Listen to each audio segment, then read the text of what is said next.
From the archives of the great library of Arathes, Golden City of Elves, the wise scholars of Grey Sage present the unlikely and highly questionable accounts from those who were avowed witness.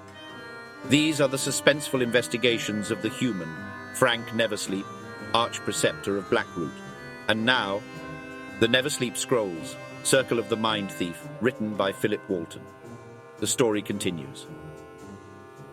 Chapter 29. No one seemed to notice that the arch-partisan of Arathes had dark brown eyes. If they had, Frank's plan would have gone bad quite quickly. But as it stood, the guards and partisans who worked at the Council of Justice's detention cells had taken their typical demure approach to the sight of the city's highest law enforcement officer, busying themselves with this urgent task or the other. Fraenk received a few curious glances as he was an uncommon sight in the upper levels, but the mere virtue of him striding into the building shoulder to shoulder with Olwyn Brightrock gave him instant immunity from any challenge.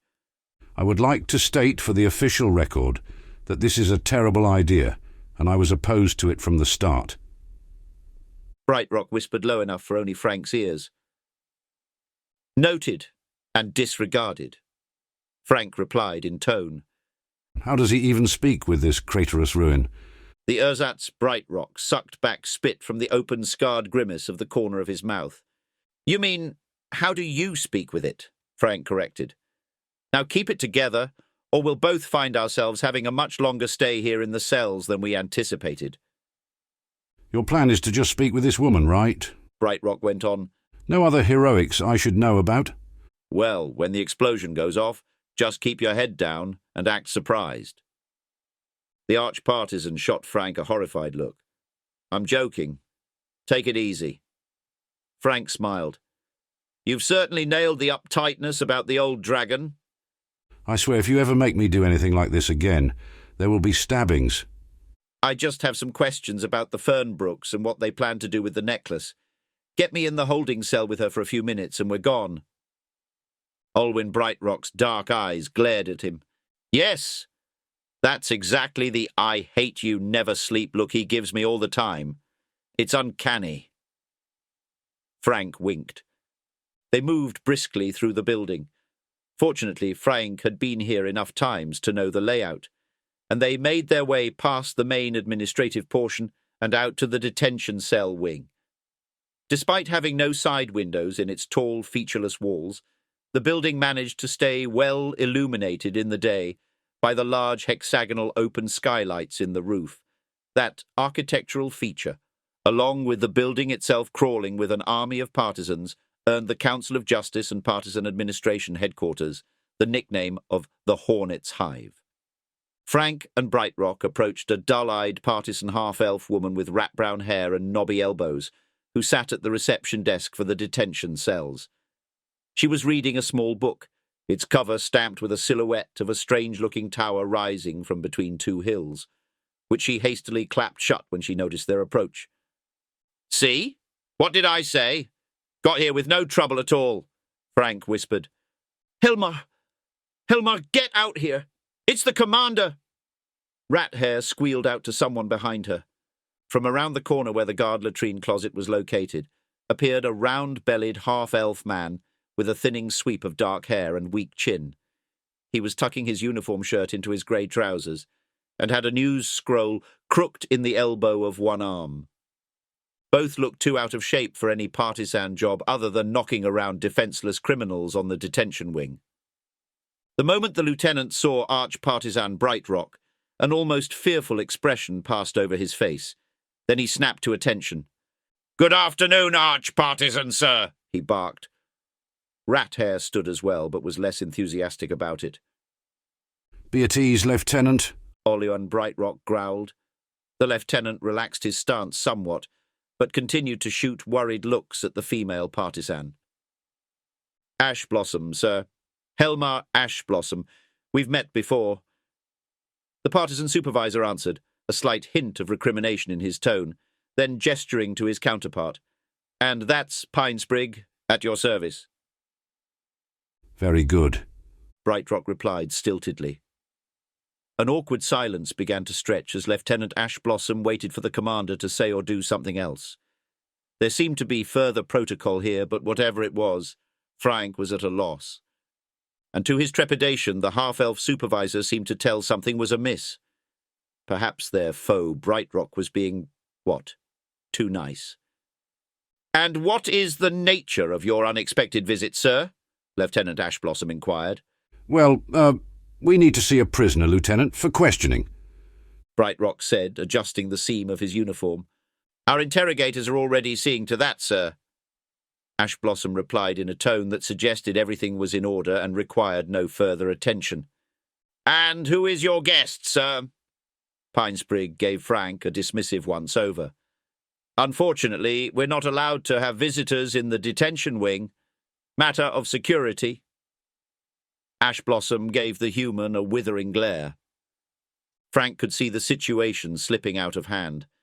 Somehow these two vermin were getting the better of himself and the visage of the arch-partisan. They needed to reassert authority here, but his counterpart seemed unpracticed in wielding unchecked power. "I'm the arch-preceptor of Blackroot, if you must know." Fraenk raised his voice. "And I'm sure you can make an exception for your commander." "Well, by the powers, this one's going to be a problem." Ashblossom shot his counterpart a sideways glance. "Pinesprig, please call the duty partisan and have him escorted out." Pinesprig gave Fraenk a petulant smile and then waved her hand overhead to flag the attention of the guards down the hall. Fraenk shot Olwyn a worried look. The old elf seemed to be just standing there and smiling in a way that a boiled skull might. Neversleep is with me, Lieutenant, Brightrock said low. Ashblossom sighed as if he was just asked to carry a crate of fresh horse turds up the hill to the White Palace. "Sir, we would need an authorization document stamped by the duty sergeant, as the rules state." "And who makes those rules, Assbottom?" Brightrock snapped, spittle flecking from his open mouth. Ashblossom gaped in astonishment. It was Pinesprig who was still not grasping the situation and decided to stupidly wade in next.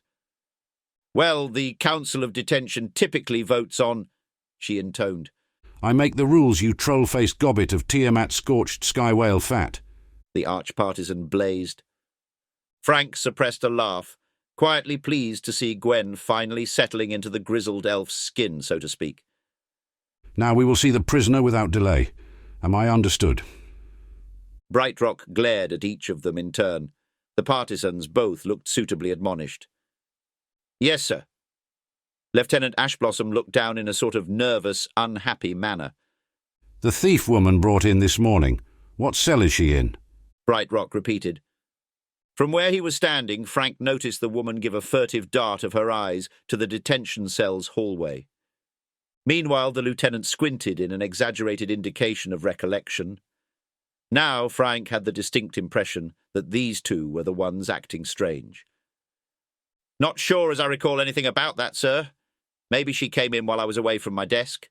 I'd have to check our logs," Ashblossom said in a drawn sort of way. He made an almost sluggish walk over to the desk where a large tome lay open and spun it towards him. There was definitely something odd about his behaviour.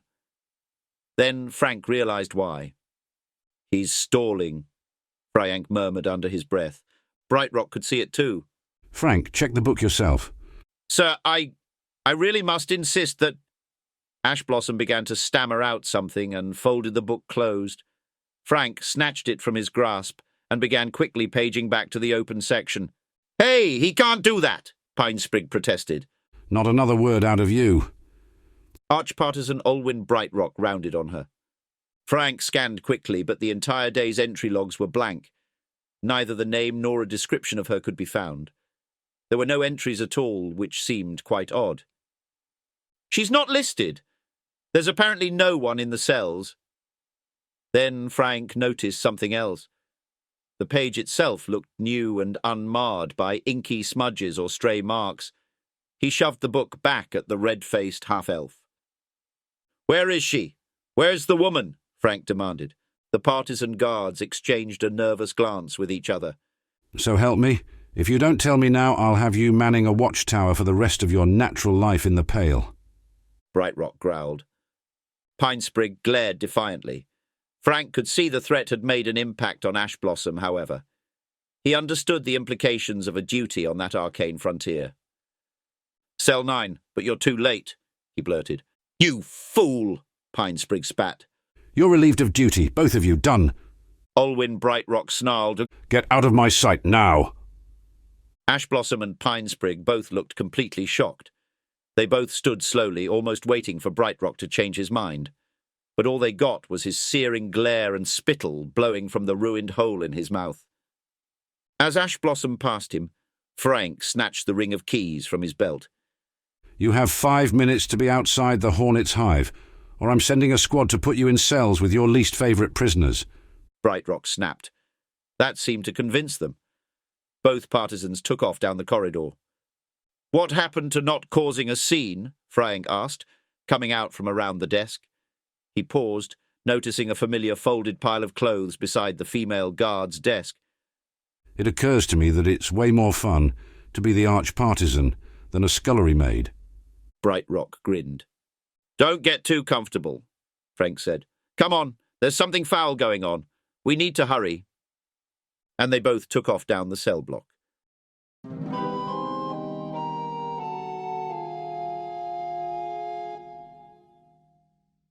Kyla's vision was closing in and darkening around the edges. The rope ligature being pulled at her throat was cutting off nearly all of her circulation and breathing. She had fought at first, thrashed, tried to scream, tried to fight. Her manacled hands were raw at the wrists where she struggled to pull free. Her feet thumped the floor, restrained by another chain loop which kept her from standing or kicking out at the elf, who was now choking her to death. All she could do was tense the muscles in her neck, trying to keep her airway open.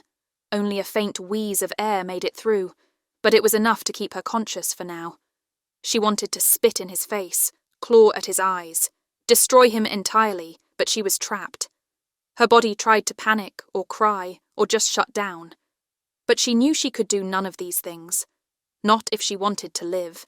If this craven elf had been stronger, she might have been dead already, but she was determined not to be yet another victim of the Fernbrooks, not after everything they did to her. Bound as they were, her hands could only pull at the manacles that kept her from rescuing herself.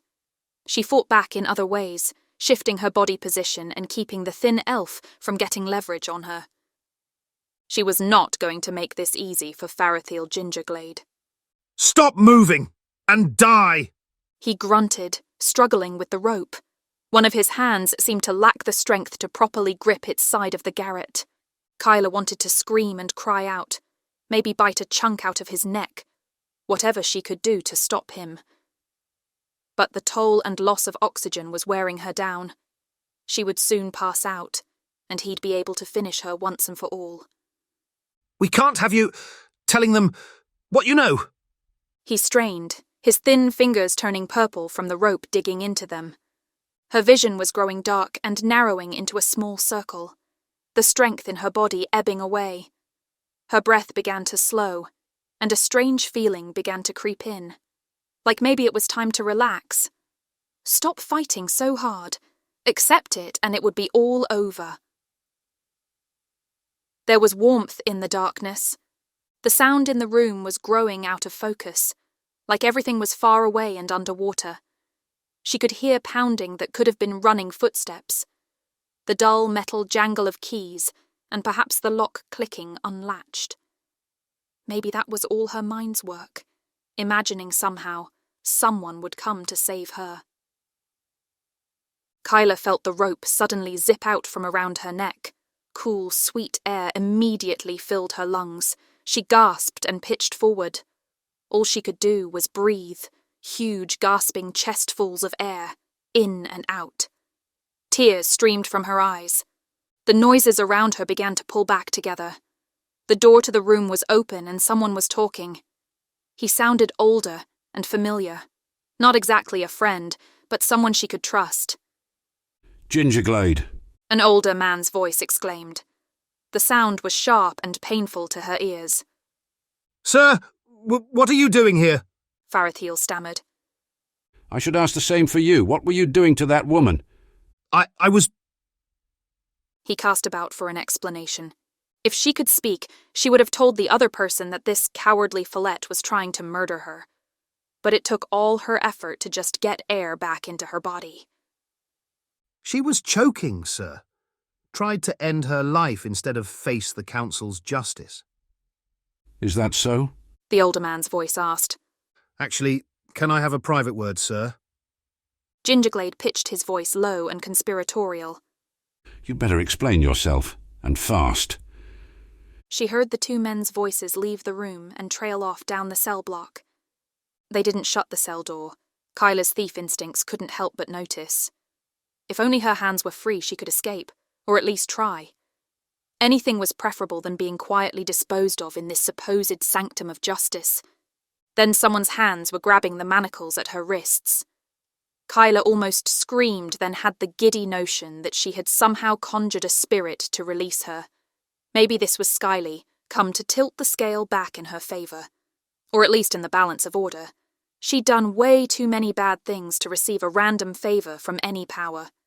The first manacle clicked open, and she finally had the strength to raise her head to see who her unlikely rescuer was. "Neversleep," she rasped, her voice sounding raw and ragged. Sorry it took so long to pay you a visit, and about getting you tossed in here in the first place, Fraenk said, unlocking the other one. He took to opening the ankle chains on her as well. Gingerglade tried to kill me. She rubbed at her throat where the rope had dug into her skin. My guess would be because the Fernbrooks hired you to steal the mine thief.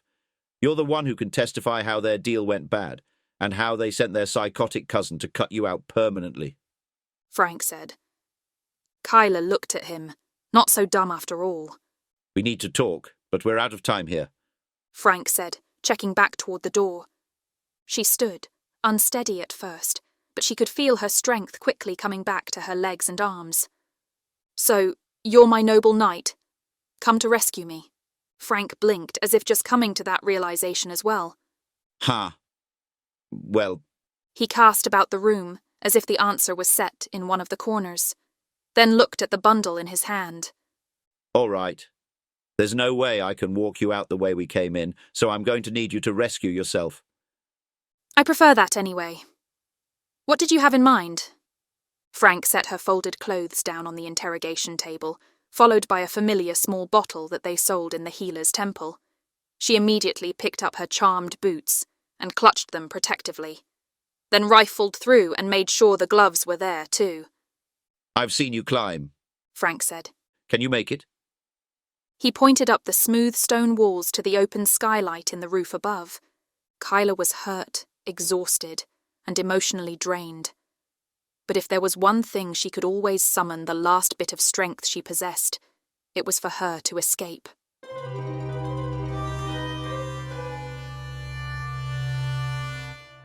They met up 2 hours later at a rooftop apartment overlooking the Hornet's hive that Fraenk rented under a false name from a senile elf woman who enjoyed feeding all the local scrates. It was her years of conditioning them into a semi-tame state which convinced Fraenk the wild creatures could be trained for his purposes in the first place. And when he had lulls in his day, he would often come here to work with them on the difficult task of seeking out different scents based on where he wanted them to go. This was also another secret place where he came when he needed to rest. Being the Fraenk Neversleep took hard work and meant maintaining unusual hours, as well as showing up in different parts of the city at any given time. But keeping everyone guessing where you might appear next, not to mention the fear and doubt it created for those attempting to get away with something nefarious, was well worth it. Fraenk poured himself a healthy glass from one of the decanters he had stashed in the room, and sipped slowly on it as the afternoon rolled by. He could feel a fresh breeze from the lake, carrying many smells of the city with it. Smoke, cooking meat and roasting fish, salt, spices like cinnamon, rosemary and sage, even hints of some of the lesser appealing odours like manure and dung, mouldy wood and the sweet tang of rot. That was the city, though. Good and ill, light and dark. Those who choose to see one or the other could find it. And for all that this place had put him through and all the times he nearly died because of it, Fraenk found himself feeling an appreciation, joy even, for Arathis. He loved it here and couldn't imagine living anywhere else. When he had last seen the counterfeit Olwyn Brightrock, he was having Farathiel Gingerglade strip searched by a squad of partisans before slipping away on some other supposedly urgent matter. And not a moment too soon, because Fraenk had passed the real arch-partisan just as he was making a quiet exit through the main lobby. "Welcome back, sir." The partisan at the reception counter gave the arch-partisan a surprise double-take as he passed. Fraenk had just enough time to slip into the back of a group of elven bureaucrats on their way out the doors. Arch-partisan Brightrock nodded to the one who greeted him, then moved on without breaking his stride. Although nothing on his gnarled face suggested he noticed Neversleep was there, Fraenk didn't breathe easy again until he was 2 blocks away from the Hornet's hive. Back on the rooftop, Fraenk felt like he had just closed his eyes, letting the warm rays glow red on his eyelids, when a tall shadow blocked out the sun. "I thought you never sleep, hence the name," Kyla said. "It's got a better ring to it than Fraenk sleeps on occasion, but he's still vigilant." He quipped and popped one eye open to look. "I see your point." She stepped out of the way again, and Fraenk was blasted in the eyes by sunlight. He visored his face with a forearm and sat up. Perhaps he had slept. He definitely felt rested. Fraenk saw she was wearing her dark suit, the one she had been arrested in, but also had a drape of fabric over it that was the same tan colour as the buildings around them. "What's with the drapery?" Fraenk asked. "Less noticeable when I'm climbing up the side of a building." Kyla took another glass from beside the decanter and tipped herself a healthy pour. "Makes sense." Fraenk drained his last bit and matched her. He examined the cup for a moment, then looked over at her. Her face was in rougher shape than the last time he'd seen it, but she was still incredibly beautiful. "Are we drinking to something?" he asked. "The fiery death of every Fernbrook chopped into small chunks and fed to dogs, their district burned, leaving not a single stone stacked on another, their names stricken from every scroll or book ever written." "Pretty thorough. I mean, I would have settled for us winning and them losing. Maybe Farathiel getting a bad case of dagger to the lungs." Fraenk shrugged. "They deserve it all and worse," Kyla said with a fiery intensity. "I can't argue." He nodded and raised his glass. "And may the Scrates use the ashes for their kitty soil." Kyla actually cracked a smile at this. They clinked glasses and drank. She then sat and looked him directly in the eyes. He did his best to match her gaze, but it was difficult. "How did you know so much about us? At the lighthouse? You knew we stole the necklace back from the Fernbrooks."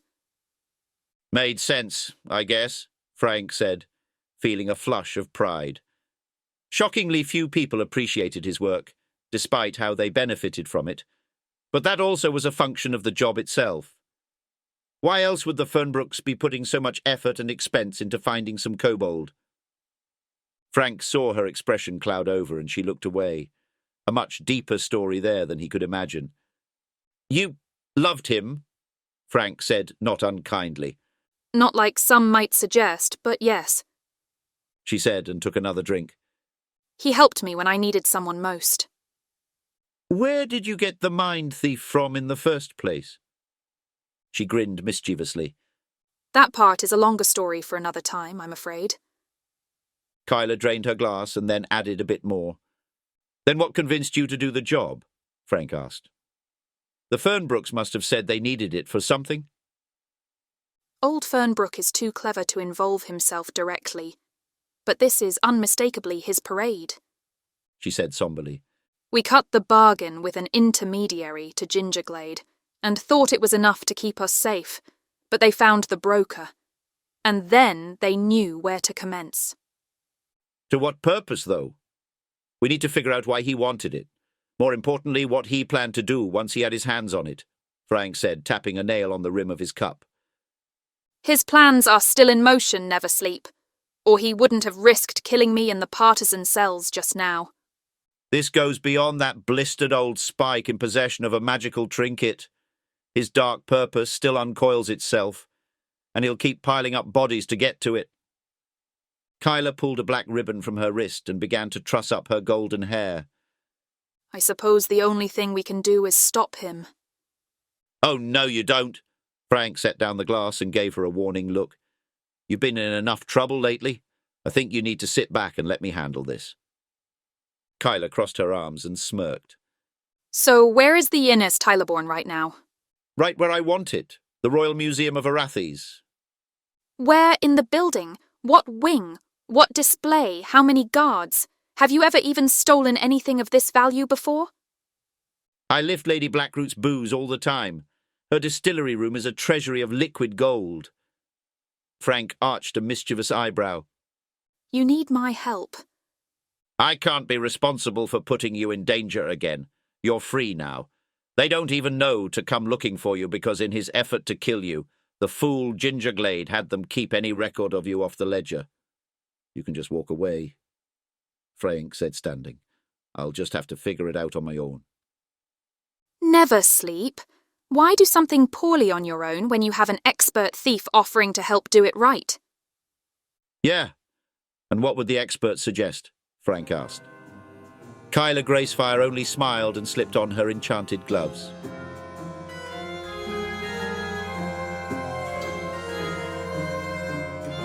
Thank you for listening. Tune in next week for another exciting episode. And remember, the learned scholars of Grey Sage caution you that the veracity of these events remains unproven. Now go safe in the light of the powers until our hands clasp again.